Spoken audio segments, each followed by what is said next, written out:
I can't stop this feeling deep inside of me. Girl, you just don't realize what you do to me. I'm hooked on a feeling. I'm high on believing that you're in love with me. Hey everyone, welcome to CineHell. CineHell? Cinnamon Hell. You can tell we haven't done this in a while because he can't pronounce our podcast, which is CineHell. I'm Joey.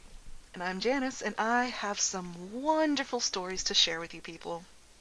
I know, I'm looking forward to them. So as I've pointed out before, I live in Dallas, and we just had the annual Dallas Sci-Fi Expo. And one of the guests was Sylvester McCoy. Yeah, the Sylvester McCoy. And I purchased Not the other one. a VIP ticket just to get a jump so I could get an autograph from him. I bought a professional photograph with him. Yeah, I spent a lot of money on this. And I'm a cosplayer. I know, I'm the dork like that. I was going to do this really elaborate Radagast costume. Things fell through, and I ended up with the meh costume. It wasn't too bad. I saw the pictures. Yeah, well, in my mind, like I said, if you'd seen the original design, it's kind of meh by comparison. Mm. So I get to the line, and I get my autograph. I got his autograph on my copy of the Fellowship of the Ring. I know Radagast is not in that, but I've already got Sean Astin on there. I've got Billy Boyd on there. I now have Carl Urban, who was also there, on there, and now I have Sylvester McCoy. And I bought a picture for him, so he has to wait till Thursday to get it. Mm. And I'm sitting here thinking, my costume's so horrible, and I'm meeting this man, and I'm dressed up as his character, and blah, blah, blah, blah, blah. And he says, I really like your costume. And I was like, what? He goes, oh yeah, he was just complimenting everything. He's like, oh, I love how you did. Like, you know how in the movie he has that bird poop in his hair? Why didn't anybody tell me? Oh, how embarrassing. But I had love this that like how it should have ended. fluffy white yarn that I clipped into my hair to simulate that. I had birds, and I put a little nest in my hair, and yeah, I was basically a modern female Radagast, and he complimented me, and I was like, my life is made. I like it. So I was like, I thought that was a pretty good costume, honestly. She's talking it down. It was pretty good. Maybe we'll throw in a picture. Maybe. I don't know. It depends. I think we'll probably be cycling because we got so many friggin' movies to talk about today. We're looking ahead. We're looking into the future. Welcome to the world of tomorrow! So anyways, yeah, I don't think we'll have time to put in pictures. Yes, I really got back to the pictures. Because we are in the world of tomorrow, and all we're talking about are movies that are coming up throughout this world of tomorrow that is 2014. One more year to hoverboards, guys. One more year. And 50 Shades of Grey. The Jesus. movie. I want it to be Jaws 7. I want it to go back to be Jaws 7. That was a good... Also, Hollow movies. God damn it. Hollow movies. I forgot about those. Alright, so what is the first movie... I don't know, who do you want to go first? Okay. Well, I do want to hear about the convention con thingy. Expo. Expo. That's the word. It was pretty fun. It was extremely packed. Like, it was just ridiculously packed. I mean, waiting in line, you were squished together, and you got to know your neighbor fairly well.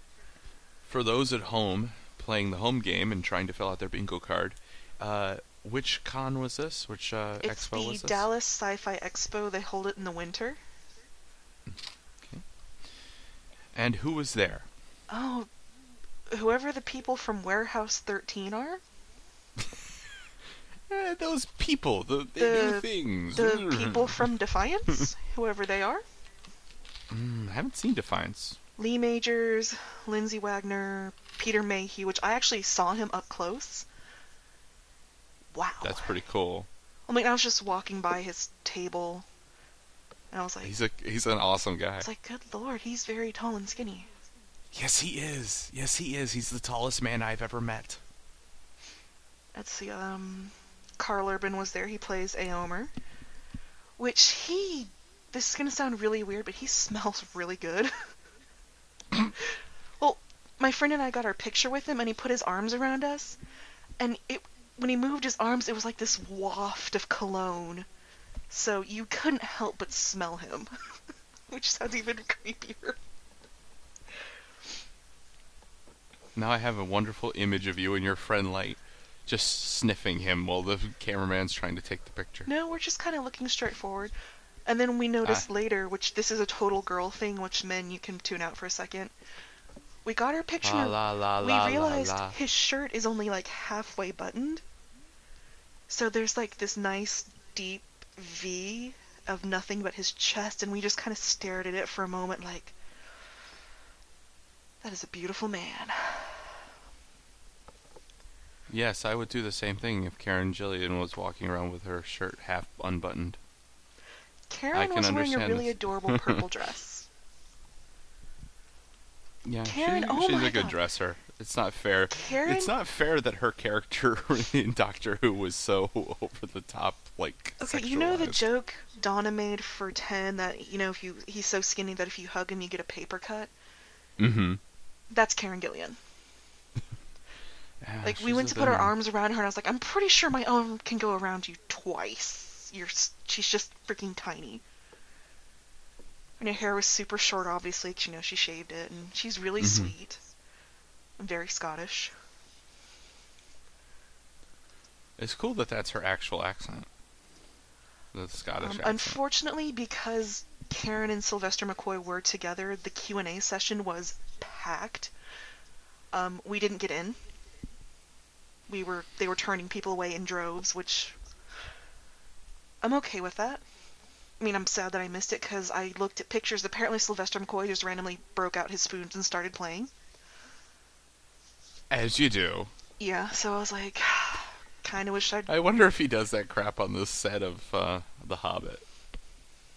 Probably. Just like, hey, did I ever tell you, back in the 80s, I did this?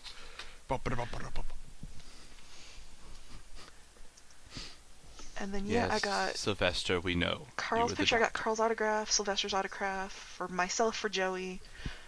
I got a picture on my phone with just me and him, and there's a picture of me and my friend with him. Taking a picture with him is hilarious, because they'll be like, smile, and he just starts laughing. He's a very jolly fellow, I think. You get the impression from all of his interviews and stuff, too, that he's just... And it's funny because loving his life. The way he dressed, he just looked like the Doctor. It's not his iconic 7th Doctor, but it was like head to toe gray. He had the hat on, he had a scarf on. I was like, you are so British, it's not even funny. Everything about you screams British. You just need like a cup of tea and a monocle. Yeah. And he even had an umbrella. No rain, no chance of rain, but he had an umbrella. It's his thing. It was either an umbrella or bird poop. It was amazing. But I'm even happier because our Comic-Con, which is our biggest convention of the year in May, they told us 4 of the people coming. One of them is Robert Englund, which, meh. I respect him, but he's not my favorite. William Shatner is coming back, which I'm not really... Couldn't really care less about William Shatner. Nathan Fillion, which I was like, oh my gosh, Nathan Fillion. He canceled last year, so Nathan Fillion's coming. And then the big one, I heard he stopped touring. I heard he stopped doing cons. Stan Lee. Cool. So, well, I told myself, I'm not going to go to the Comic-Con in May. It's in the middle of Dallas, blah, blah, blah. Well, crap, Stan Lee's going to be there. Yeah. Now I have to go. That's pretty cool. Yeah, I wish I could go to them. I am doing PAX this year, which is more gaming, but there's some movie stuff and there's TV stuff. The Futurama guys are there sometimes, stuff like that. So when I do the PAX thing, I'll let you know. I think we should get into the movies because we have a hell of a list. Yes, we do. I'm gonna go through the list with Janice and just try and cover a little bit about every movie that we kind of planned on ahead of time. But I'm going to end on kind of one of the ones that's hanging its beaked head over the entire season. Everybody's kind of looking at it. Oh, well, you know what? I'll put it this way. When I was looking at a list of sci-fi movies that was put out by MoviePilot.com, at the end of the list, they have a questionnaire. A lot of people do this because they want to measure involvement of their audience. And the questionnaire was, which of these 4 movies, which of these top, they're already predicting the top grossing, which of these top grossing sci-fi blockbusters of 2014 is your favorite? None of these have come out, by the way. And the list was Interstellar, Teenage Mutant Ninja Turtles, Transformers 4, and I think the one most people will answer, The Hunger Games Mockingjay Part 1. That counts as science fiction just because it's a dystopia? Well, I think it's because of the technology. It's severely downplayed, people. If you read the book, Katniss has an artificial ear, and one of Peeta's legs is fake. Wirklich?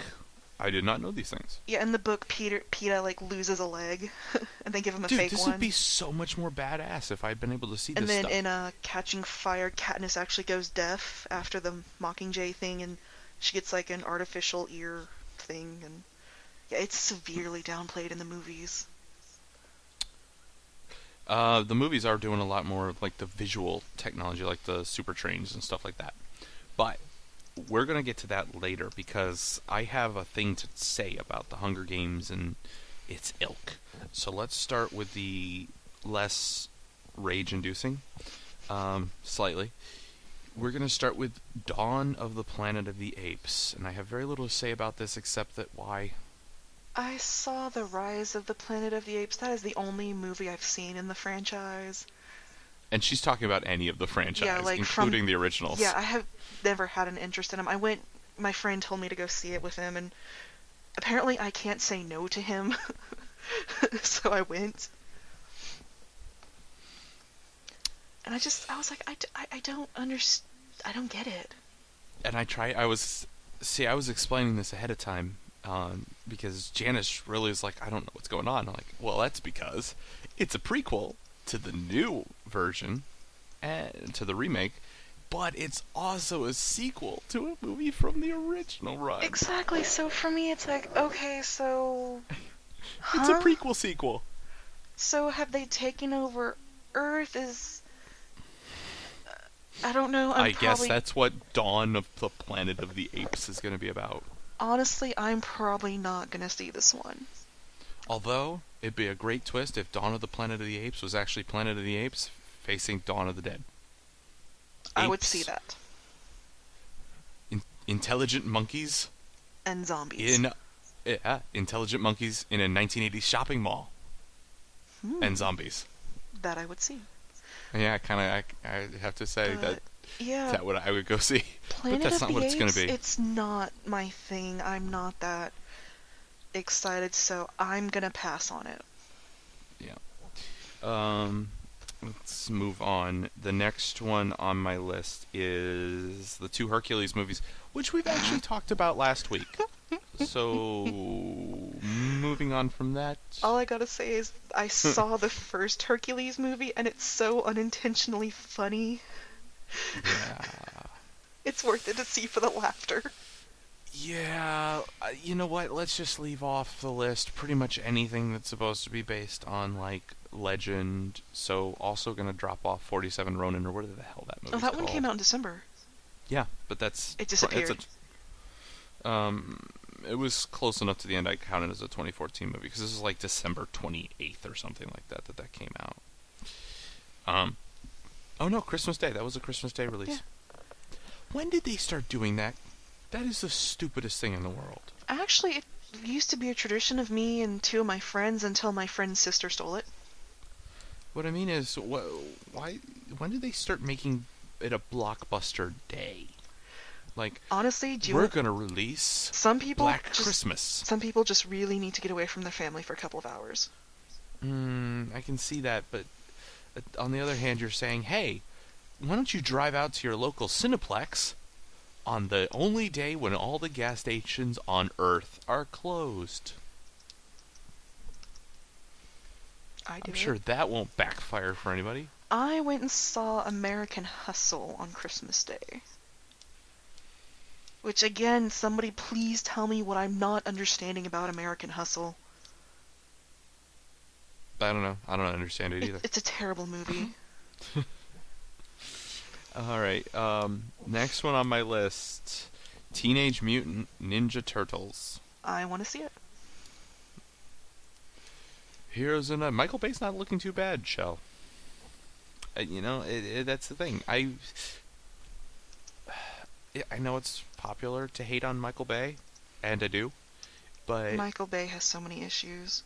He has a lot of frat boy issues, but on the other hand, I'm going to go back to my being a gamer for a little bit. If you've ever played the game Stuntman Ignition... Never even heard of it. It's an old... Not that old. I'm old. So I feel like everything's I'm older. Slightly. Mm-hmm. But it's for like PS2, I think. It's a game where you are literally a stuntman. The whole game is trying to pull off awesome stunts as ordered by a director live in your ear as you're driving around in various cars and vehicles. And one of the directors is Bay Michaels or something like that.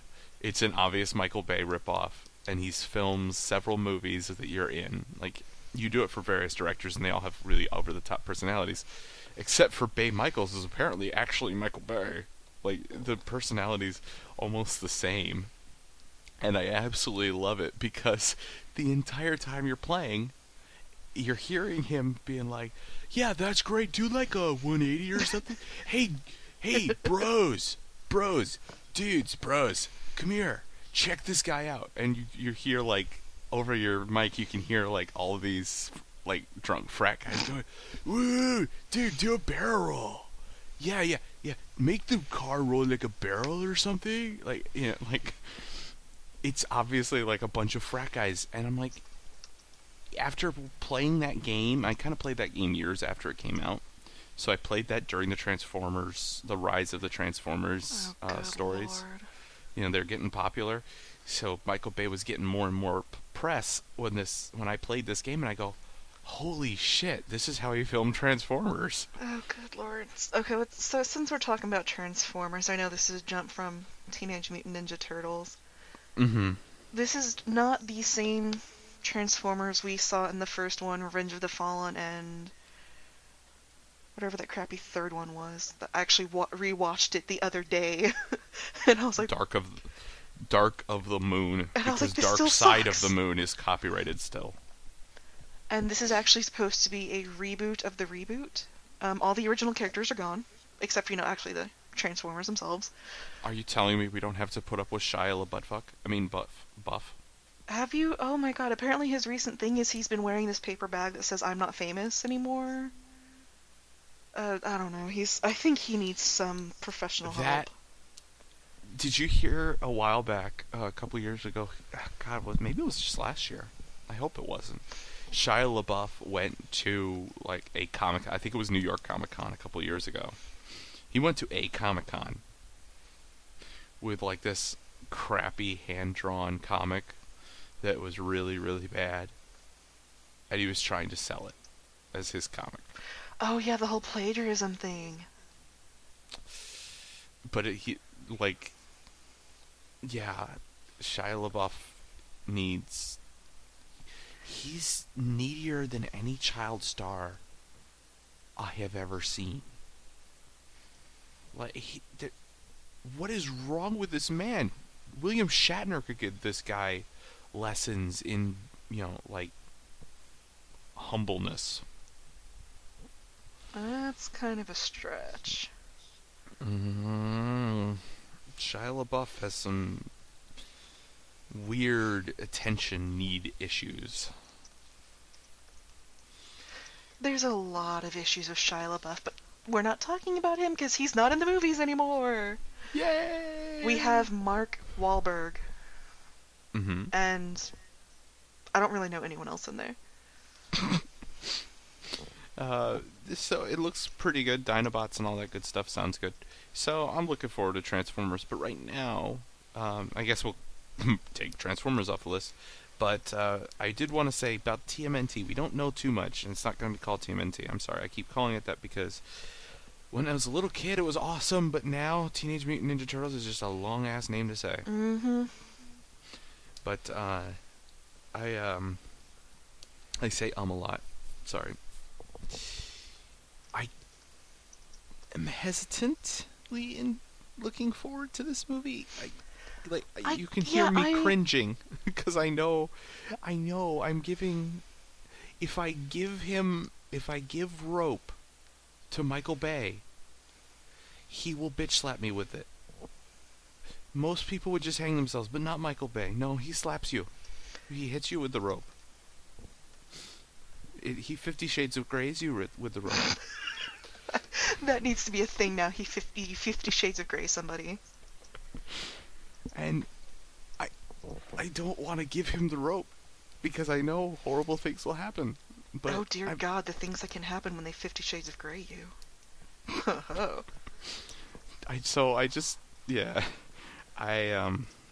I'm really scared to say I'm looking forward to this movie because I suspect that he's going to make it horrible because that's his superpower. It's Michael Bay. His superpower is exploding everything. That's the movie industry. That's not a superpower. That's a daily. No, his superpower is making everything way worse than it needed to be. Also racist and sexist.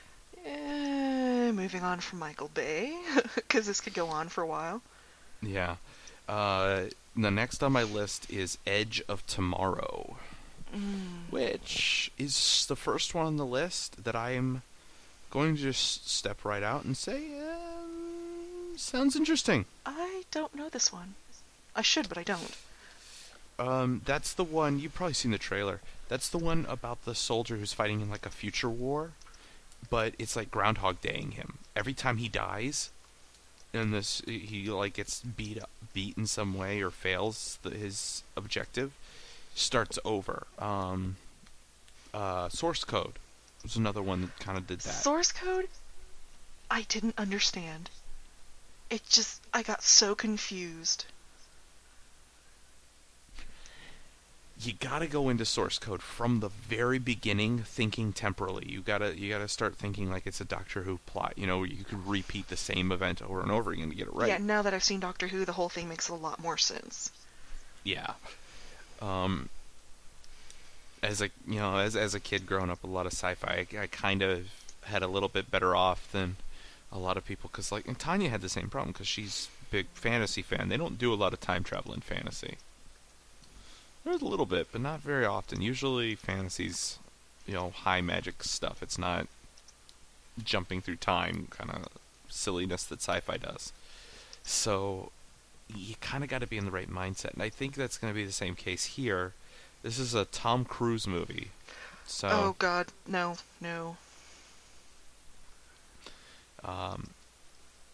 And yeah, I actually think it might be pretty good because I enjoyed Source Code. I enjoyed Groundhog's Day. Who the hell, who doesn't enjoy Groundhog's Day? So, yeah, I'm looking forward to that one. Next on the list, Captain America. This one, I don't want to say I'm excited, I'm apprehensive. Because the first one was just so dry, like nothing really happened, in my opinion. The Avengers... You didn't like it? No, I liked it, but it wasn't as good as it could be. Like, I was used to Iron Man, where there was lots of stuff going on, and Thor, where there was lots of stuff going on, and Captain America was just kind of quiet. It was, but I really liked it. I liked it a lot better than I liked Thor. Thor was just dorky. Thor was okay. It wasn't like tear my hair out in frustration bad or anything, but I just didn't get it behind Thor much at all. However, I mean, I like the setting, and I thought there was a great actor to play Thor, but then of course Loki. But I was about to say, come on, everyone knows the real reason people saw it, and it did so well, was women went for Loki. no, women went for Thor and Loki. Oh, Tanya God, cannot. Thor does not appeal to me at all. Yeah, but he appeals to a lot of women because he's. You know those books that you find in The like Fabio you go into covered books. that too, but no, you find it's a joke book that you can find in like Hallmark stores and papyrus stores and stuff in the mall. Yeah.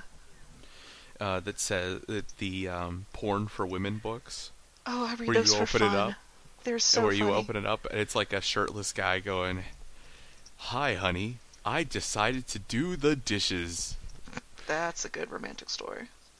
You know, and it's just like this attractive shirtless man doing the dishes or patting a baby and feeding them. You know, like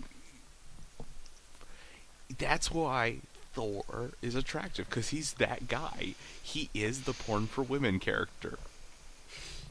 Every time Natalie Portman goes and does, like, Natalie Portman wakes up in her trailer house place in that movie, and she's like, and Thor's like, "Hello, fair maiden. I am shirtless and cooking you eggs. That would actually Would you be like to nice. have a seat while I toss my hair back?"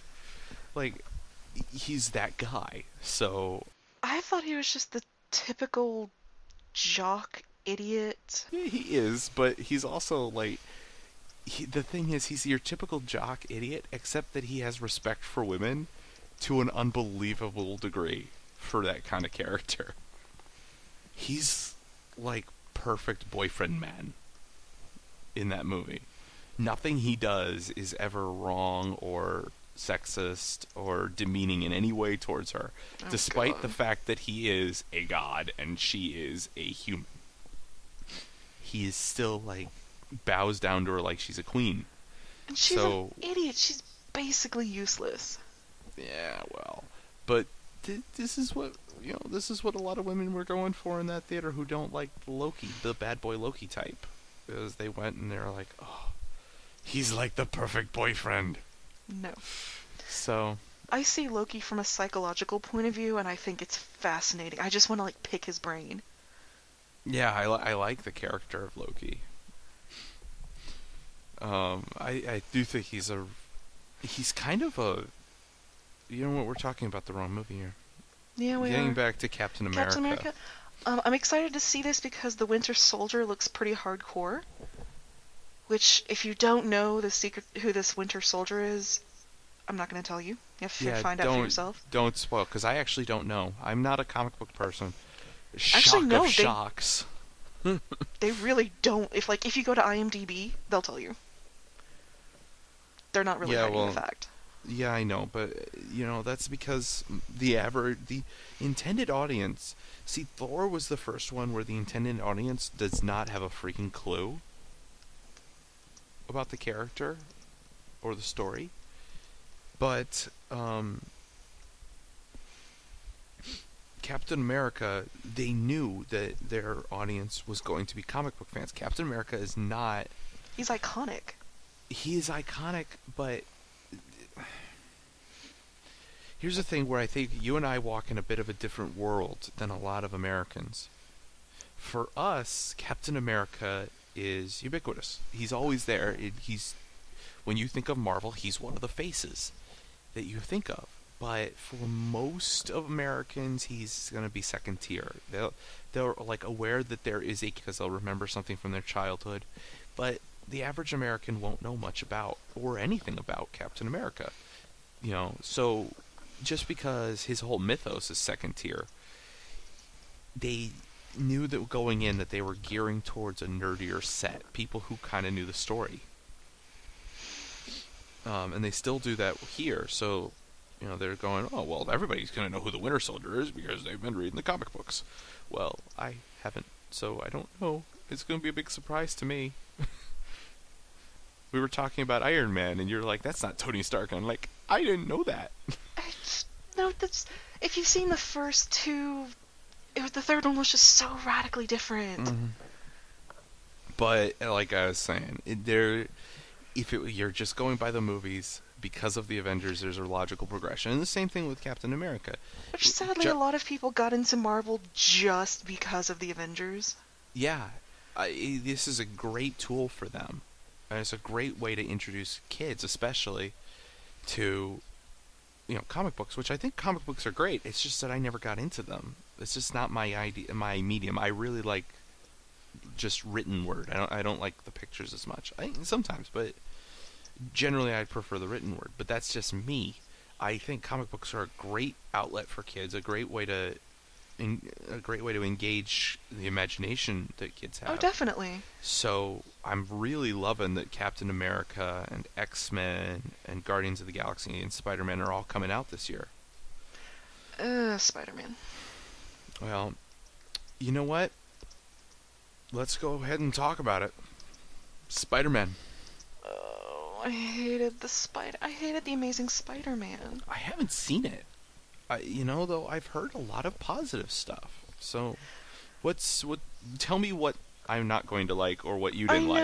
I know it's supposed to be exposition and it's supposed to, lead into the sequel. I just don't like Andrew Garfield. He was not the best choice. I don't like Emma Stone. It's nothing personal. She's just not my favorite actress. Could be worse. Could be the villain could was be just Affleck. The villain was just kind of there. And then it was like cliche after cliche after cliche after cliche. Again, no matter what the actor choice is, it could be worse because it could be Affleck. Affleck. Although, going back now, I know this is off topic because... Hey, we let George Clooney play Batman. Yeah, I was going to say... That happened. This is a little off topic because Batman's not coming out until 2015, or Batman vs. Superman's not coming out until 2015, but... going back now and watching some of the old Kevin Smith shows where he, his little shooting the shit things that he did. And there's a point in one that he did like in 2009 or something where these people asked him at a college, they go, so if you were running a superhero movie, who would you cast as like Superman or Batman? And immediately, not even missing a beat, Kevin Smith goes, Affleck. I'd cast Affleck. I'd cast that man in anything. I think he'd make a great Batman. And he said, and that's why they'll never hire me to write or direct Batman, because I'd pick Affleck. Yeah, well, you should have tried anyways, because apparently that's fine by them. So. Oh, Lord. Spider-Man, I do want to see this new one because the villains kind of intrigue me. Because we have, I don't remember their names, the Electro Man, apparently the Rhino, I think there's a third one. Yeah, the Green Goblin. The Green Goblin? Mm-hmm. So I'm kind of curious to see how 3 villains in one movie is going to work out. I don't know much about the Spider-Man verse. The last time Spider-Man did 3 villains in one movie, it was shit. Let's not talk about Spider-Man 3. Never happened. That's just the, All that was just... Emo Peter. It was... That whole movie was really just a setup. It was just like framing for that dancing scene. So bad. The whole movie was just a framework to build that dancing scene, and that dancing scene was just set up so that they'd have something to make fun of in how it should have ended Superhero Cafe. Yeah, That sums up the movie. Skip over that. Yes, the new one, The Amazing Spider-Man 2, I'm curious. I'd like to see.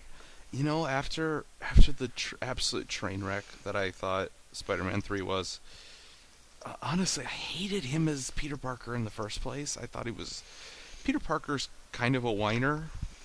Yeah.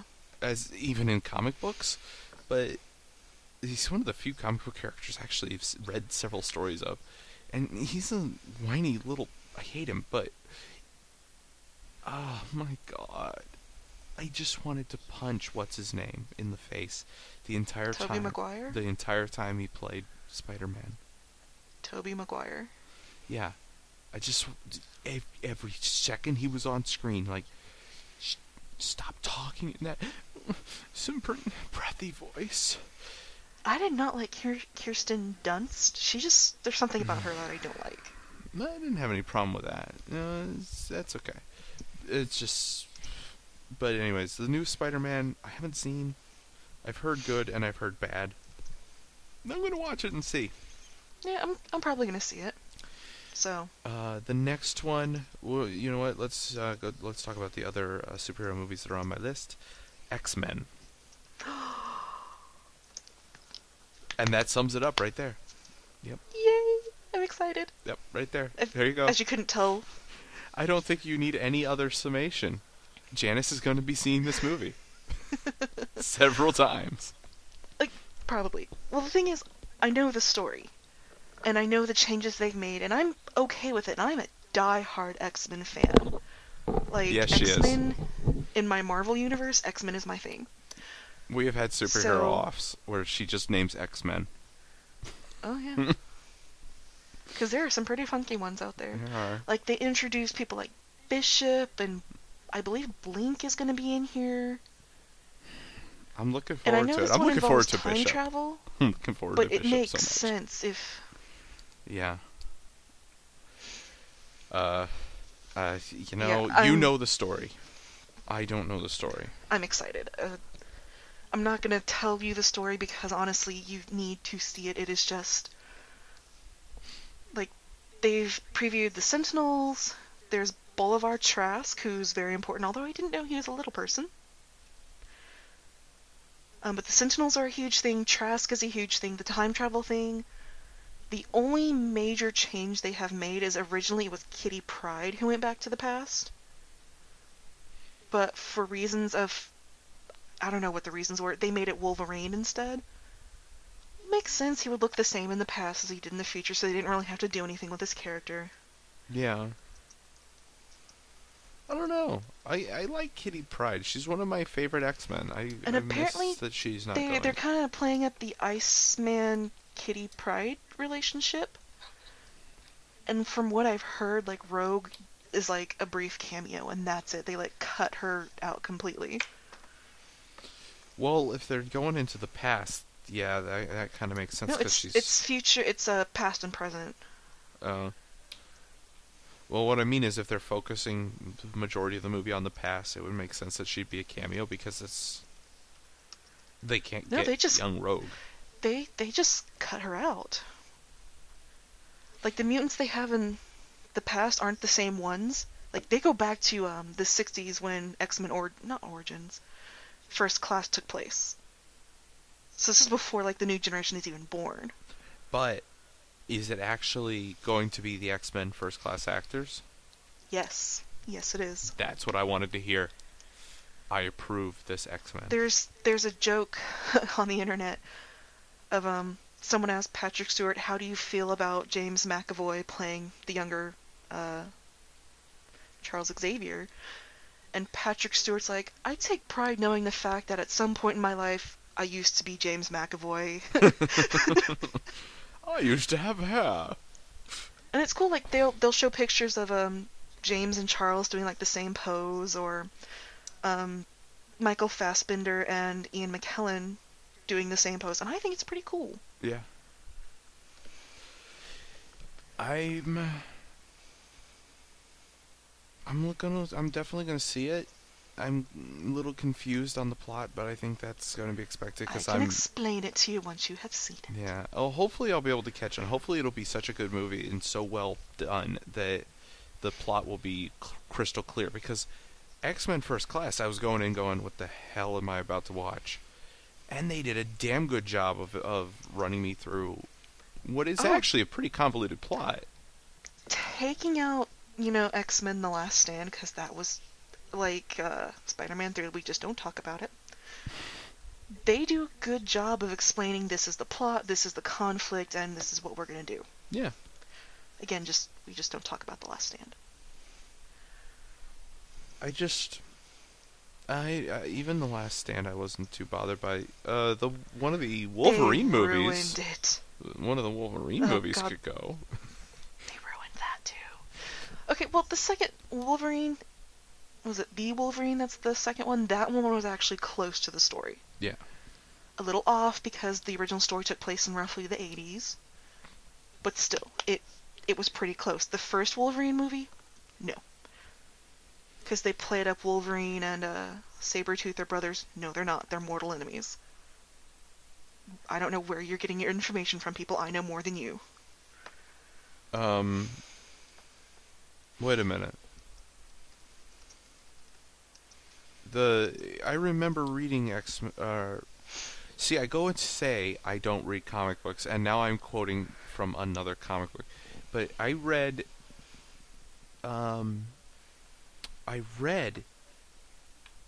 Wolverine Origin, or whatever Oh, I have that one too.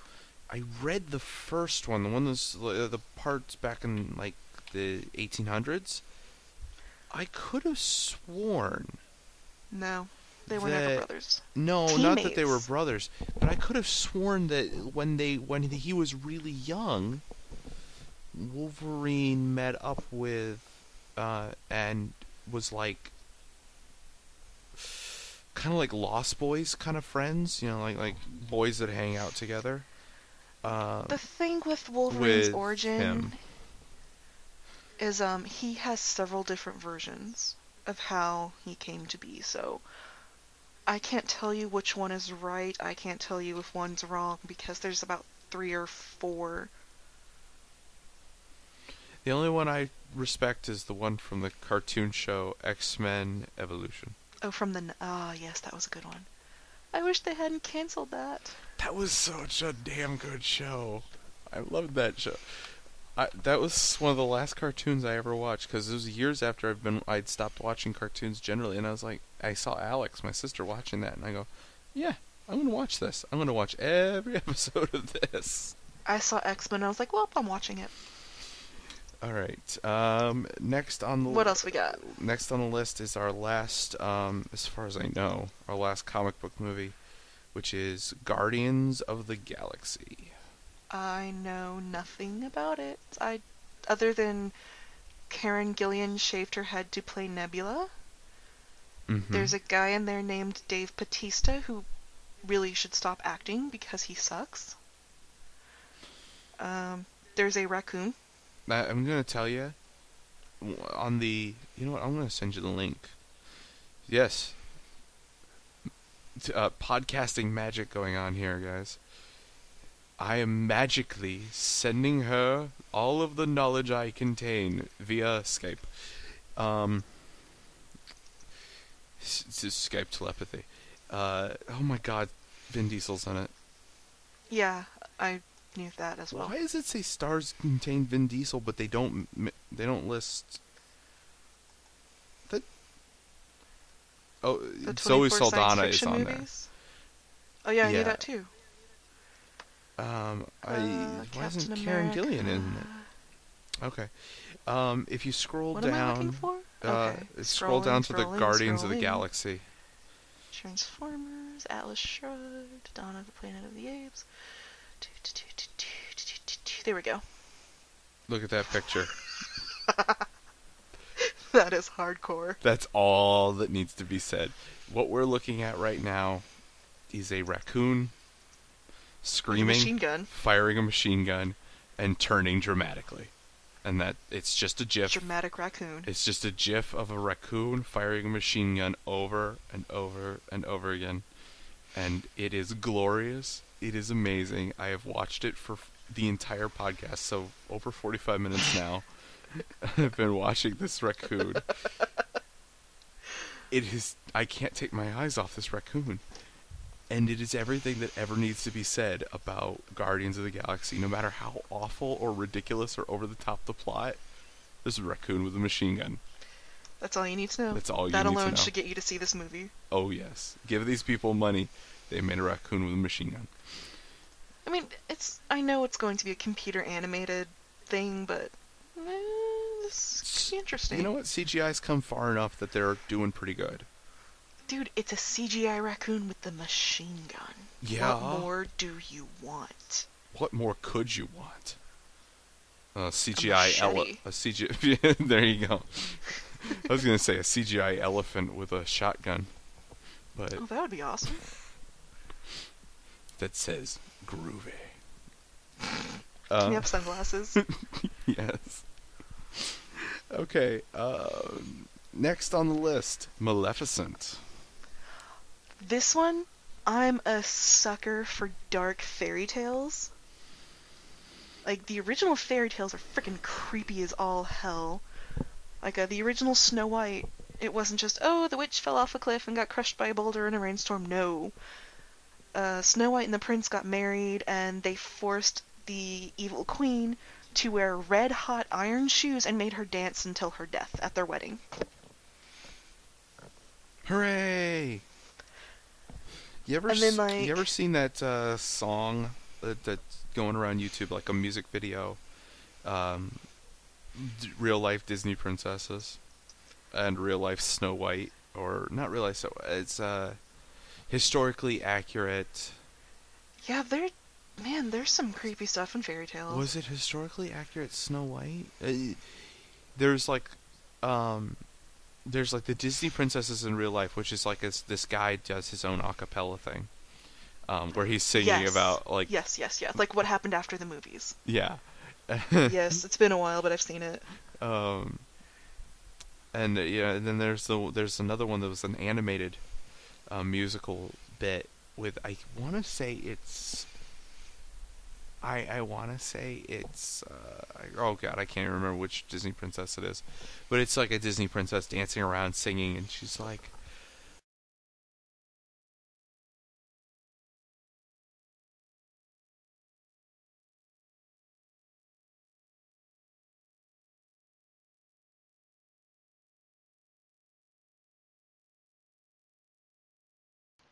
I haven't seen this one. it's really, really horrible, but it's also historically accurate. And that's, like, it kind of reminds you, Disney is a wonderful way of pretending that historically accurate didn't happen. And certainly wouldn't be princes and princesses. They were all Oh, if I living found my in prince, nice, clean we'd castles have a that wedding somehow had good elegant and plumbing, rare. so nobody stank. And magical Dine animals. on kidney Yes, and cream magical horse animals that would come from your vagina, house for you. Drink champagne and I torture have sung a every single bear. time I've left my apartment, and no one, not a single blue jay has ever come in to help me clean. Oh, I know, and those deer, they don't dust. No, they No, don't. I gotta do that. They actually leave more shit, literally, Literal. than when I started. I'm gonna stop letting them into my house. But yeah, the original fairy tales are extremely dark. Yeah, and So I'm really excited for Maleficent because this is going to be a fairy tale told from the villain's point of view. which worked with How Wicked. often do we see that? That worked with Wicked. I have not seen Wicked. I haven't either, honestly. I've got to see it. I know the story because it's Yeah, I know friggin' the story Wicked. because I've got friends who've seen it, but Well, I also usually I we live see like, the princess who gets her happily ever after. We don't really ever get to see, everyone else's story. Like Shrek does a good job of saying, well, this is their happily ever after, but it's not like the ideal princess and prince get married and live in the castle. They live in a swamp. Okay, I can handle that. I loved Shrek. I loved the first two. The third one was kind of pushing it, and the fourth one was just a disappointment. I hated the third one. Fourth one was okay. First two were good. Wait, what was the third one? Third, Oh, the third one was where, with the third one was where they Arthur. go to get Arthur, and it's just awful. It's stupid. It's and the fourth one wasn't? the fourth one was The time travel. the time travel one, and it was. I mean, it's kind of a reset to ground zero, like they always need to do, but it was pretty good as far as a No, reset was. if you have to resort to time travel in your franchise, it's time to kill it. Well, it was. aliens or time travel? It was their farewell. The third one was supposed to be their farewell. Yeah, but then the third one was a piece of wonderfulness that I would nobody rather liked. watch the third one than the fourth one. Nah. Which sadly I have watched. I think it was around Thanksgiving, the channel FX did like a Shrek marathon, and they showed all 4 of them like continuously. So because I had nothing better to do with my day, I watched all 4 of them continuously. When we were in college, that's all, like, any time of day, except for they do one movie that they'd play 3 times a night, every night for a week, every week. Or they'll do like the movie in a row, like they'll show it, and then they'll show it right again. We're gonna watch Hellboy, and then Hellboy, followed by an encore of Hellboy. And tomorrow, starting at 7, 3 playings of Hellboy in a row. You're aware that we just got really off topic again. Well, we have a topic? Oh, right. This list sitting in front of me. Maleficent will be good. Moving on to the next movie, The Hobbit. Yeah, we don't even have to say how excited I am for The Hobbit, so... No, we talked about that one last time. Just saying. It's gonna be good. Next on the list, Godzilla. Gojira! I'm not a Godzilla fan, but the first trailer didn't get me interested, and the second trailer I saw, I was like, you know what, this might actually be good. So I'm kind of getting excited to see Godzilla. I love me some kaiju films. I actually am a huge fan of the old Toho movies, because when sometimes they sucked. Some of them were not good. Most people will say they're all terrible movies. That makes them fun. What's his name? Oh my God, Wesley Crusher. Oh, Will Wheaton? Thank you. Will Wheaton said it best on one of his online shows when he said, "My first kaiju movie that I ever saw was that immortal film, guy in rubber monster suit fights guy in slightly different rubber monster suit." And that is what all the old Toho Japanese. But they're fun. They're so cheesy. I love them, and some of them are damn good, actually. I gotta say, the Godzilla 2004, really, really good. I did not see that Godzilla one, Final Wars, really, really good. There's kind of a no, it wasn't Godzilla 2004. You thinking of 98, the American one? Yeah, there's kind of a running joke in my family about that one. That's a lot of fish? No, it actually has nothing to do with Godzilla. It was, my brother's friend was staying the night at our house once, and they rented some, like, cheesy girls going skiing in bikinis kind of movie. I like that kind of movie. Go on.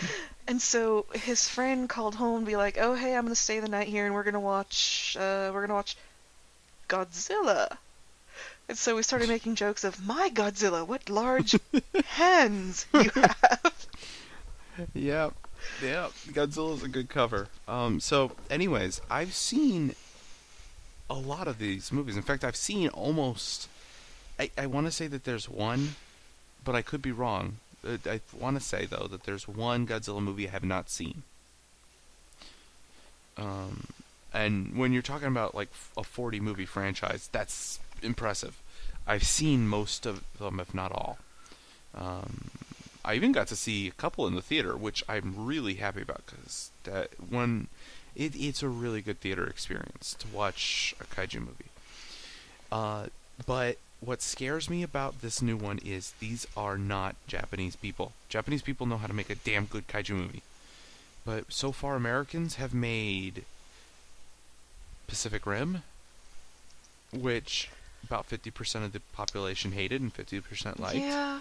And I was the 50% that didn't like it. You know what? I'll put it at maybe 75% liked, because it seemed like it was a pretty popular movie. But what's the other ones that we've got under our belt? Really crappy King Kong. Yeah, the worst of the Godzilla lot. I mean, come on. Godzilla 98? Godzilla versus the garbage monster, who I can't even pronounce. That was a better movie, and I fell asleep. I've never seen that movie all the way through, because I fell asleep. And that was still a better movie than 98. But, what else? Let's see, we got Cloverfield, Godzilla 98, Pacific Rim, and the King Kong. Crap King Kong. Like, these are not... Our giant monster movie not looking good so far. So, Pacific Rim was pretty good. Especially the special effects. This is the first time the American kaiju movie actually looked. And it has Ron Perlman, and I just love Ron Perlman. Yeah. So the new Godzilla movie, I'm tentatively excited about. It looks pretty good. I don't know what the hell the trailers. What the hell is happening in that trailer? It's like there's a giant monster breathing radioactive fire and stomping on Tokyo. Let's drop 20 dudes streaming red mist. The one I saw They're was dead. much better. The second one. I haven't seen the second trailer yet. I've just seen that trailer. I saw it. When did I see it? I don't remember when I saw it, but I know I've seen it. But I am excited that they've licensed the look. This is actually what Godzilla looks like in the Toho films. I don't know if Toho's doing this one, and it's just a lot of Americans in it, or a lot of European Caucasians in it. But No, they're Americans. they're Americans. I hope it's Toho, because Toho can do Godzilla well. I hope it's some Japanese company, because they respect the material more than Americans do. Probably won't be, and that scares me. I don't know who's making it. I don't either. I actually didn't think about that. Look. Let me see. I know this is such gripping listening. Listen exciting. on the edge of your seat as I scroll through pages of text. Scrolling, scrolling, scrolling. Keep those wagons scrolling. Directed by Gareth Edwards. Does not say who's making it. Well, there you go. I'm tentatively excited though, because they do have the look, and they have the most important part as far as I'm concerned. The most memorable thing about any kaiju movie ever is the sound of Godzilla. That roar. Anywhere you play that roar, anywhere ever, and every single person will know what that is. It's iconic. It is the sound of Godzilla, and it's also a sound that gets your. Remember back in '97 when the trailers for Godzilla '98 came out, and they didn't show Godzilla; they just had the roar, and it was the only time Everyone they knew. actually used the Godzilla roar that's from Toho. Was in that teaser trailer, but you all you had was like a trailer. It was like 5 seconds of like panning up through a New York City skyscape, and then that roar, and then a date, and that was all you got. Yes. But every single person who ever saw that ad was like, "I'm gonna see this movie, and it's gonna be amazing." We were wrong. Because it's Godzilla. We were wrong. It was not amazing, but that's because Americans ruined it. I'm so pumped by by these trailers. I want to see this movie, and I want it to be good. Okay, moving on. Next on the list, another one that I'm really hoping is going to be good, I'm really, really hopeful, is RoboCop, which is the one coming up. I think Friday. Wait, I think it No. might be today. Oh yeah, it is today. Technically today, since we're... by the Yeah. time y'all listen to this, it will not be today anymore. But yeah, shit, RoboCop February 12th. That way, it's out again, for date night on Valentine's. It's not my thing. It's not my... No, it's So- not your world, but I loved RoboCops 1 and 2 way back in the 80s. There was a second one? There were 3. There was 3? Yeah, there were 3. RoboCop 1 and 2 were R-rated, and RoboCop 3 was Pussy Whip PG with a little kid character, which would not have fit in the first 2. Yeah, I don't know, that was kind of a mistake on their part, but the RoboCop series, really, really, really biting satire of the corporate growth and privatization, and it's, wherever you stand on the issues of, privatization, that's a big thing right now, so they're really taking a risk, because this is big in the news again, that privatization and how much power the government should have and how much should be in the hands of corporations is big in the news. That's a lot of debate going on about that. Yeah. And so they're taking a lot of risk by putting out a movie which is all about shitting on corporations. corporations are I important think right it'll now. do well because, it's a reboot. Fans of the original are gonna like it, and it is kind of exciting. Yeah, it is. I'm looking forward to it. What I'm hoping, I'm actually... Normally, when I see an R-rated movie being remade, or even a PG-rated movie being remade, I get worried because what was R-rated and PG back in the 80s is now, like... Oh god. G-rated. No. When you're talking violent, the R-rated is like X-rated now. Nobody, Yeah. you never see that. Which, actually, speaking of ratings, I hate to bring this back up. 50 Shades of Grey, I made the comment to someone, I've been 50 Shades of Grey. how are they going to release that when it's basically an X-rated book? I mean, they can make it R-rated, but then they have to leave out a lot of stuff. I don't know, Skinamax gets away with quite a bit. And she told me apparently they were aiming for a PG-13. Well, yeah, because it's a family book. I was like, well, there's the first chapter. Everything beyond that. You know what? It's probably going to be like World War Z, where it's just in name only. I want to see it just because I want to see how they adapted that into a thing you can show in National Theater. I don't want them to show it in a national theater. You know what? That's a They're story going to. that, because since it's a 2015, that's a story for another day. We're going to have a hell of a list then too. But it was one of those Yeah. ratings can change. Well, how are you going to make a book like that PG-13 possibly? Yeah. Well, in this case, right now, what they do with PG-13 is they just make shit. They pussy whip it. It's all... Pussy whip isn't the right word. Pussify, I guess. Because you got to use that word. I'm sorry, it's not a nice word, but you got to use that word because it's what they true, do. though. It's so pathetic and weak and crappy. The movies that come out in PG-13. You've seen a PG-13 horror movie. They're awful. God, why? So most of them are now.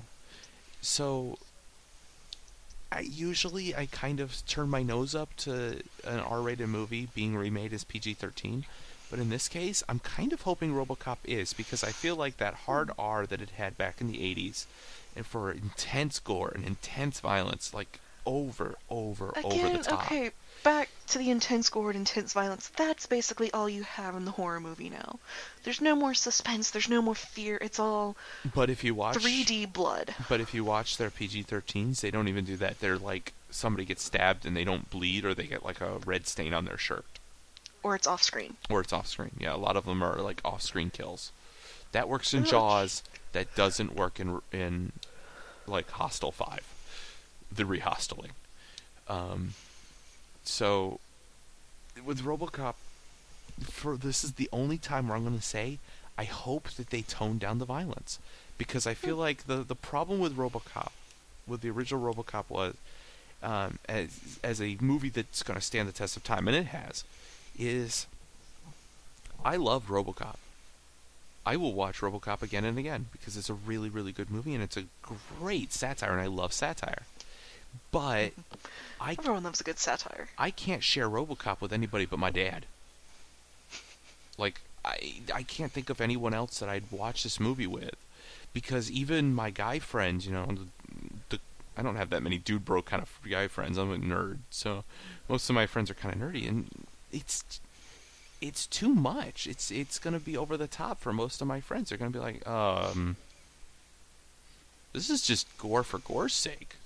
And it kind of is. So I'm hoping that RoboCop, the remake, is going to be toned down. I've heard that it is.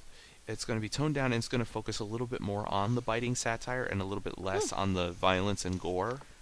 That would be good. I really hope that that's what they're going to do, because the satire was what made RoboCop so good originally. And we're already out of time, but we're gonna keep going because we always do. Have we talked about everything? No, we've got 2 more that we wanted to talk about before we get to the one I don't. We can go ahead and do it. Yeah. So the thing is, I've been thinking about this. We always say we have a 1 hour time limit, and we never ever meet our 1 hour time limit. No. So we might as well go ahead. So screw it. We're finished when we're done talking, and you're gonna sit and listen to us, or damn it, or stop the, or you're gonna stop the recording because you hate us. Why? Don't hate us, love us, embrace the nerdiness. Sad puppy eyes. Which, I by need the way, to Sylvester find. McCoy approves of this podcast. Yeah. You know what? So- I need sad puppy eyes. I need like a sad puppy image. Oh! I need the image from Puss in Boots of Puss looking so Yes. sad, so that I could put that up whenever I'm being pathetic for the audience. Anyways, the next one on our list. I swear we're almost done, guys. And this isn't even like half of the movies coming out this year. These are just the ones we wanted to friggin' talk about. There's hundreds. Not all of them are going to be... Well, a lot of them are going to suck. Yeah, and we're not talking about the romantic comedies. We're not talking about. I hate rom-coms. There've been a few that are okay. Not very many. Miss Congeniality, good example of a good one. Didn't like it. Well, you don't like anything. Oh my god, you sound like my friend Ashley. You just hate everything, don't you? You have a lot of hate. No, I just hate things that suck. What's wrong with that? Miss Congeniality was 80s cheese in a 90s package. I liked it. But anyways. I liked it at first, but then they kept showing it, and I kept seeing it, and I was like, alright, I'm just overkill. Yeah, I get you. So the next movie that's actually on our list, because Miss Congeniality sure as hell isn't, is Lucy. Lucy, that was... Dang it, why did I close that? Yeah, it was on here, and I was like, oh, we don't need this anymore. Nope. And lo and behold, I actually knew it. Always- Oh, it was right here. I think I always- just passed it. Always No, keep that's open the not links it. that I send you. Spider-Man, Godzilla. Godzilla. Was it towards the bottom? Mm. Jupiter Ascending, Guardian of the Galaxy. It's a raccoon with a machine gun. Alright, here we go. You got it now? Yeah. Okay. So, Lucy, we don't know much about yet, but it is a Nope. superhero movie of sorts. It's kind of... With a drug mule. You know what it kind of makes me think of? Yeah, it's a drug mule who gets superpowers. Maybe Oh by yeah, I super have heard drugs? of this before. You know I what think it was like exposure. You know what it makes me think of? What? That Will Smith movie from a couple years back. I Am Legend or Hitchcock? Hitchcock. I didn't see that. This is kind of making me think, like, I'm looking at the stills that we've seen of Lucy, and just the premise, which is just like this one person with superpowers, who's not at all the right person to have superpowers, and going, that's a lot like Hitchcock. Hitchcock was a great movie She for... kind of looks like an 80s hooker. I know, it's great, isn't it? Like a coked out 80s hooker. Coked out 80s hooker, the greatest superhero ever. And her partner, Snowflame. that's Matthew feels no McConaughey.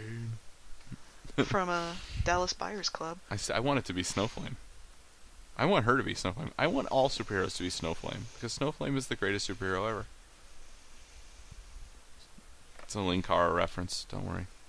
Okay, yeah, I didn't get that one. Snowflame's actually a Marvel superhero, or supervillain. Snowflame was a supervillain that came out back in like the 70s or 80s that Linkara talked about once, and summarily brought back several times because he is the supervillain powered on cocaine. Sounds like fun. Yeah, he snorts cocaine and becomes more powerful. So, I'm kind of thinking Lucy's kind of like that, like Hitchcock meets Snowflame, and I'm looking so forward to that. It's kind of like if there was a Deadpool movie. I would love to see a Deadpool Oh, movie. yes. Maybe not the Ryan Reynolds from Wolverine Origins Deadpool. No, but a no. Deadpool. The actual Deadpool. The completely insane Deadpool. God, yes. Yes. Yes. So much yes. Because I don't know what the hell Ryan Reynolds was, but that wasn't Deadpool. No. Even I, who knows nothing about comics, knows that wasn't Deadpool. So... The only thing that was true was Deadpool doesn't know when to shut the hell up. That's true. So that was about the only... And he does have the sword with his deadly accuracy. That's about the only thing that was... But, I was always given the impression... I don't know a lot about the comics, but I kind of got the impression that the never knows when to shut up Deadpool in the comics was endearingly annoying. Oh, he won't crack jokes while he's killing you. Yeah, I like that. I kind of sounded like a serial killer there. Yeah, I like that. And cracking jokes while killing people. That's a good idea. I'll try that next time. Anyways, the last one on our list, before we get to what I've been dreading to talk about this whole time, is Interstellar. And that one's also on the list, isn't it? Yes, Interstellar is the I one I find was it. telling you about. Oh, here it is. Yeah. Yeah, this one, it's just kind of like, eh? I don't quite understand the whole point yet. I could be way, like, a million bajillion miles off on this, but it sounds like this is going to be kind of a traditional classic sci-fi travelogue, like First Men in Which the we Moon. we haven't seen one of those in a really long time. No, and I love the novels from that era. You know, the Asimov and Verne. Oh, it's got Anne Hathaway. So I'm hoping that it's gonna have that feel. It's just like, we're gonna go look at really cool shit, and it's gonna be fun, and we're gonna bring you along for the ride. And there's gonna be some sort of overarching story of us maybe getting lost or struggling for survival in various situations, but just a good journey movie, a good sci-fi journey. Because journey movies work. We've seen The Hobbit. Yeah. We've seen Lord of the Rings. I love The Hobbit. Journey movies work. So I'm looking forward to that. So guys, in review, the movies that we have talked about: Teenage Mutant Ninja Turtles. Looking forward to it. Meh. Dawn of the Planet of the Apes. Meh. Meh. The next Hercules movie. Meh. Maybe. It can't be as bad as the last one. I'm just not endeared to most of these, I'm any a of these sucker Greek for Greek movies. mythology. I'm a sucker for Greek myth, but just the Greek movies haven't appealed to me. Edge of Tomorrow. Maybe. Tentative excitement. Transformers. I want to see it for the lulz. Yeah, I think I'm going to watch it ironically I hate that. I hate watching stuff ironically. I genuinely enjoy terrible movies. It's not ironic enjoyment. It's genuinely, I love terrible movies. So do I. But I feel like I may end up watching this one ironically by accident. That's probably what I'm gonna I'm do. an accidental hipster. I'm sorry. Oh, I'm not. No, I'm a hipster. Captain America. I'm gonna see it. My friend who I call Fry will drag me to see it. So.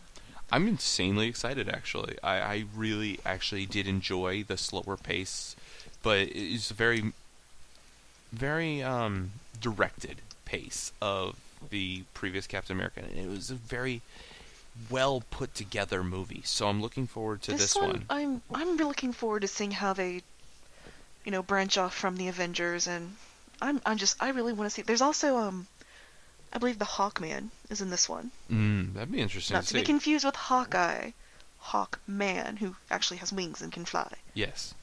Yeah, he's in it too. Yes.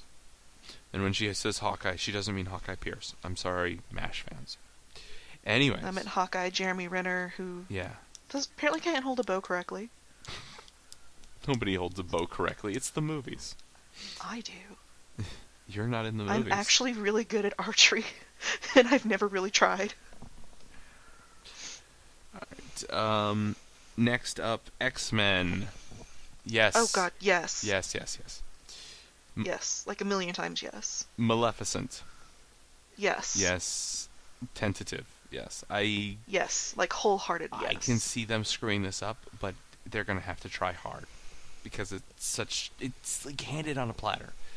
The Hobbit. God, yes, of course. Obviously, yeah. At this point, even if it was even if all the reviews came back, worst thing in the world, they rub a scrotum on the screen for 10 minutes. I'd be like, yeah, but... People would still pay to see it. I'd be like, yeah, they rub a scrotum, but it's directed so well. And the CGI is amazing. Every hair moves. So, oh my god, that's so gross. Let's not talk about... Sorry, you knew I had to go there. I know. Guardians of the Galaxy. Honestly, I don't know enough to be excited, but it's a Marvel, so of course I'm gonna go see it. I'm kind of looking forward to a change of setting for a superhero. This is a superheroes in space. I'm looking forward to it. Godzilla. Looking forward to it with some reservations. Tentative. Spidey. I'll see it. I may or may not see it, honestly. I'm not excited. I'm actually kind of looking forward to it, but I didn't watch the first one. Spider-Man doesn't grip me, so we'll see. Yes, Spider-Man gripping jokes galore. Yeah, it's just, I didn't like the first one. I didn't really care for the original series, so I'm just kind of like, eh. Yeah, we'll If see. I see it, I see it. If I don't, I don't. If not, I'll go to the dollar theater. RoboCop. I'm gonna skip it. It's not my thing. I'm looking forward to it, and if it does prove to be toned down on the gore and violence, I'm gonna take my girlfriend, because this is right up her alley, except for how horribly violent the first one was. Otherwise, she would absolutely adore that movie, but the gore would just drive her away. So I'm hoping it'll be toned down. If it is, definitely gonna see it. If not, I'll probably rent it. I think it might be good. I think because people are so opposed to the violence in today's society, there's a good chance it's been toned down. Yeah. Okay, Lucy. Which, really quick, there's a movie coming out called Vampire Academy. I just want to say, what the hell, and I hope it fails. That's all. Vampire Academy. Hope it fails. That is all. Lucy. Maybe. I don't know. Yeah, kind of in the same boat. It's a meh. And Interstellar. Final thoughts on that? I'm not sure. I kind of want to know more about it. Yeah, there's not a lot out right now that I've found, but it does look interesting.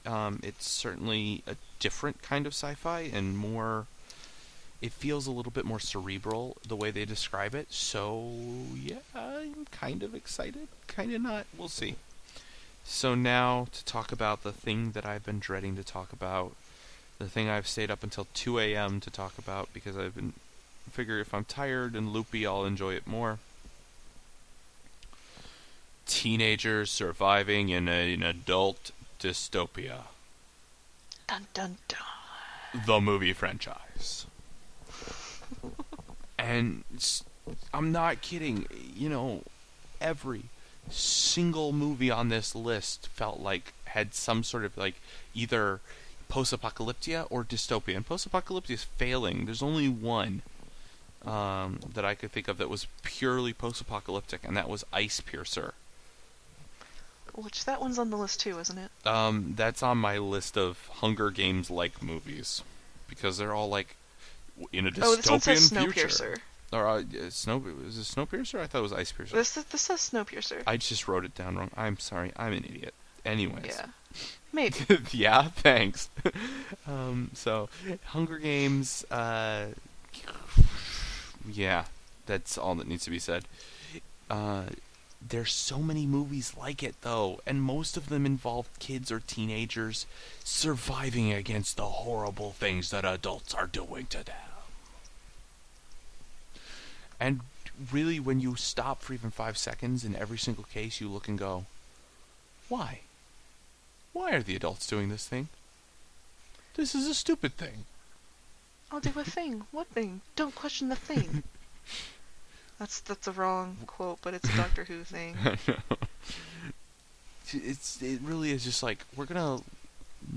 Every child's going to be tested, and if you fail the test, we're going to chase you down and kill you. Or all the kids get together and we're going to make you kill each other, and we're absolutely certain that there's no way you'll ever get together and start some sort of rebellion by not doing it. It's ridiculous, unrealistic stuff. And but that can be the most fun. So, here's the movies that I found that all seem to fall into the same dystopia category. The Hunger Games Mockingjay Part 1, The Maze Runner, The Giver, RoboCop, Atlas Shrugged Part 3, Snowpiercer, and Divergent, all on a single list. When did Atlas Shrugged Part 2? Wait, when did Part 1 come out? I know. You know what? If you actually read the link I sent you earlier, and you go to the Atlas Shrugged part, you'll see that that's like the first line. When did Part 1 and Part 2 come out, you ask? Well, they did. You just never noticed because they were really bad. That's actually in this article. So it's all dystopia, and I'm not a big fan of the dystopia. I mean, it can work. I enjoyed the dystopia. Fifth Element was a dystopia, and that was pretty good.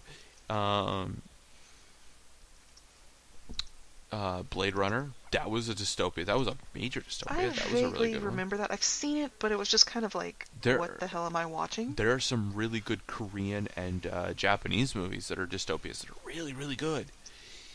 Oh, what's the one that everyone says The Hunger Games is based off of? Twilight. I don't know. Everybody I know compares it to Twilight. There's a Japanese thing where it's basically the same thing, and I cannot think of it right now. Oh, I know what you're talking about. Oh, I can't remember it either. Yeah. Future me will forget to put this in post, too. If you know what movie we're talking about, please tell us. Yeah, put it in our comments. I know about it because I think my friend Chris told me about it.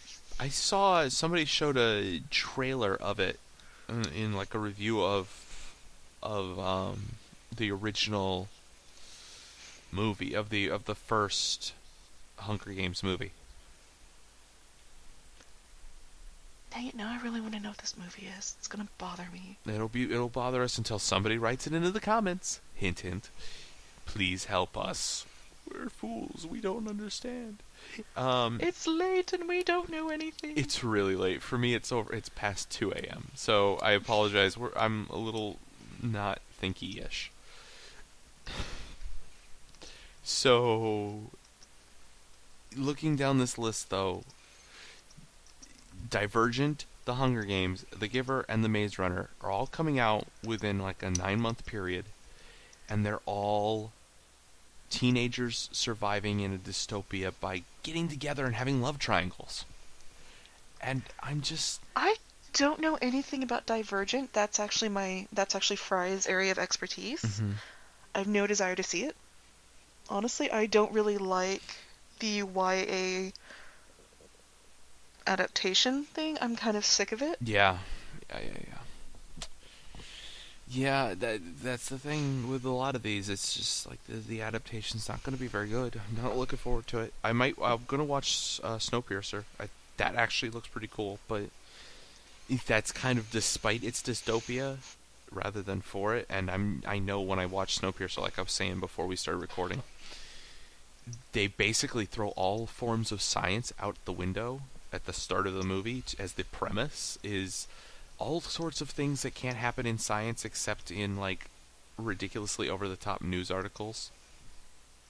You know, you ever watch the news and they're like, new discovery will change the face of science, and then nobody's talking about it in a week? What was it? The one I saw the other day. It was like, proof of alien UFOs on Mars. I was like, yeah, whatever. Yeah, it's like this shadowy thing off to the side of. That could just be a shadow. Probably is just a shadow. Yeah, it's that kind of over-the-top version of what science is and how you come to scientific conclusions. It seems to be the basis of Snowpiercer, but the story itself seems interesting. I'm kind of tentatively excited for that. But other than that and RoboCop, nothing on my list of dystopias sounds good. So, yeah. You know what? We ended last week's on a real downer. I don't remember the last one. It's been a while. Well, last week's, a couple weeks ago. But when I was doing post, we recorded before Jewwario's death, and I added Jewwario. And I added a bit at the end. I don't know if you heard it or not, but I added a bit at the end. I did not. I don't like to think about.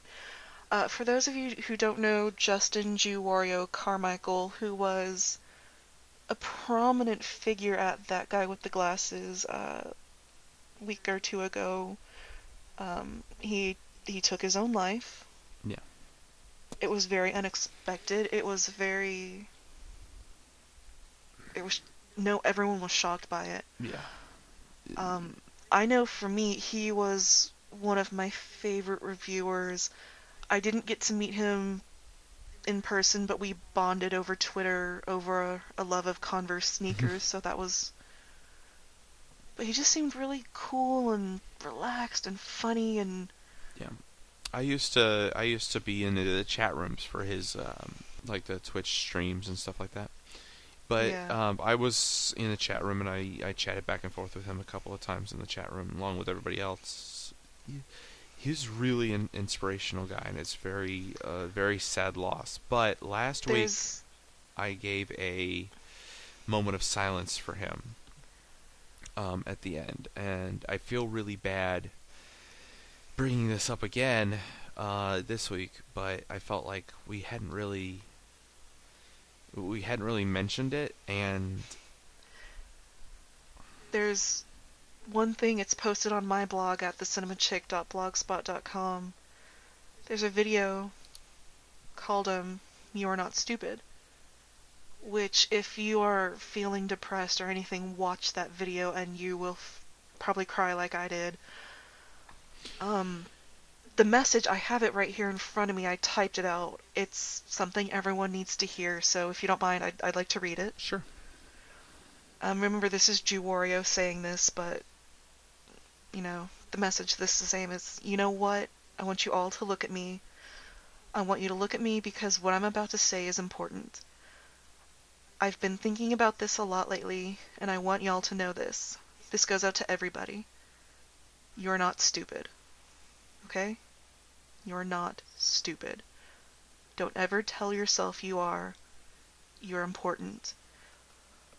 What you have in your head may not mean a lot to a lot of people, but that's what makes you special. You are important.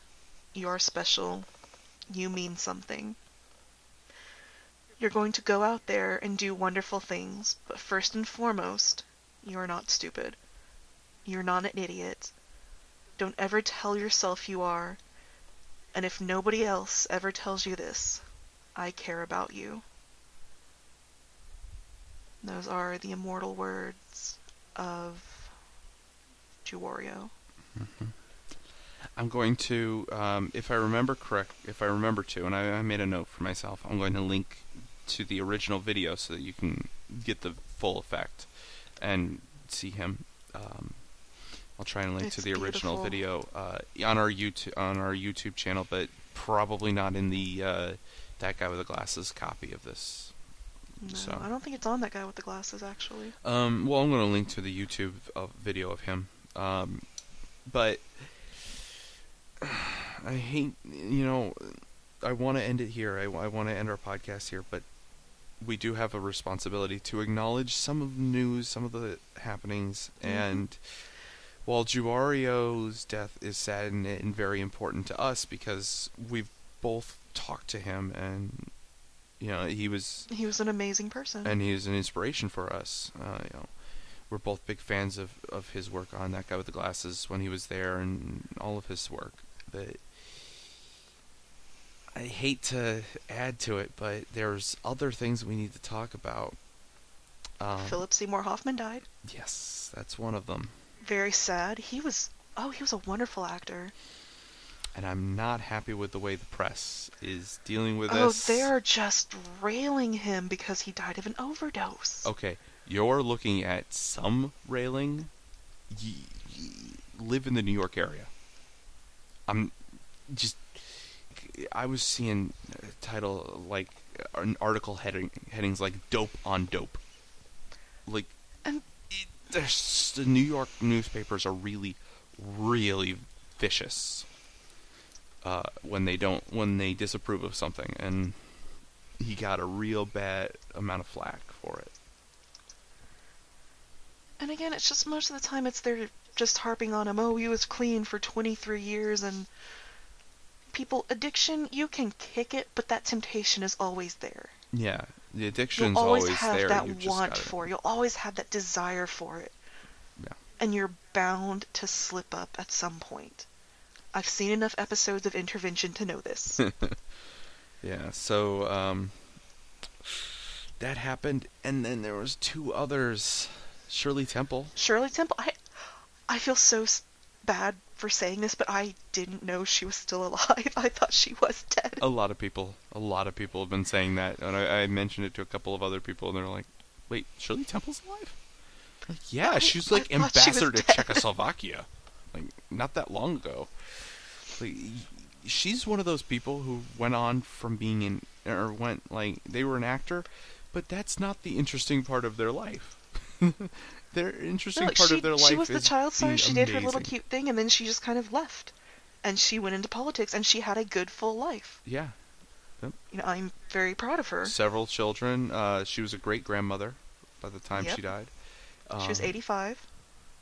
She was one of the few people not to be a career politician who became a major figure in American politics by going in and being I believe she's a member of the Republican Party, that she did some important stuff for them, but in addition she was also our ambassador to several countries throughout her career.